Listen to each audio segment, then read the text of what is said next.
these are the three keys I'm saying to watch out for in spring going into the season. And I think these are kind of the three keys for everybody.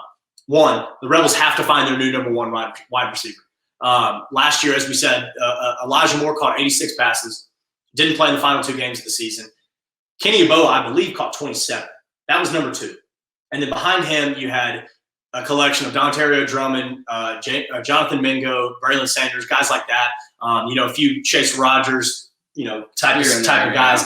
But Elijah Moore was the guy. And Lane Kiffin talked about it all year. He said, we want the ball in the hands of our best players. And so, it'll be interesting to see who he tabs as that number one guy this year. Yeah. Because all of his best offensive success is not run exclusively through one guy, but one guy has been the clear star.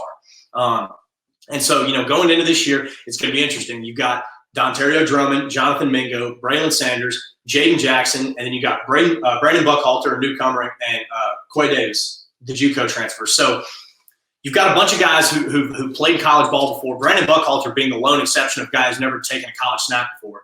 But it'll be interesting because, like we've said, those are guys who, Dontario Drummond caught 7 touchdowns last year.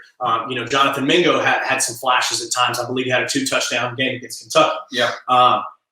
Those are, and Braylon Sanders especially. He's been, no pun intended, he's been hamstringed by a hamstring injury for about 2 years now.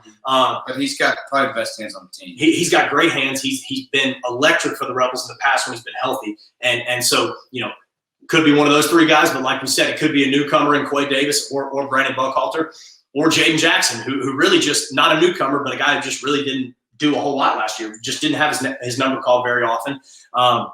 And so, that's going to be a big one, just seeing who is that number one guy, because throughout the rest of the offense, you bring back Matt Corral, you bring back Jerry Neely, you bring back Henry Parrish and Snoop Cotton. Yeah. Your running game is solidified.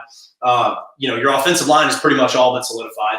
Yeah. And so, that receiver spot is going to be the real question.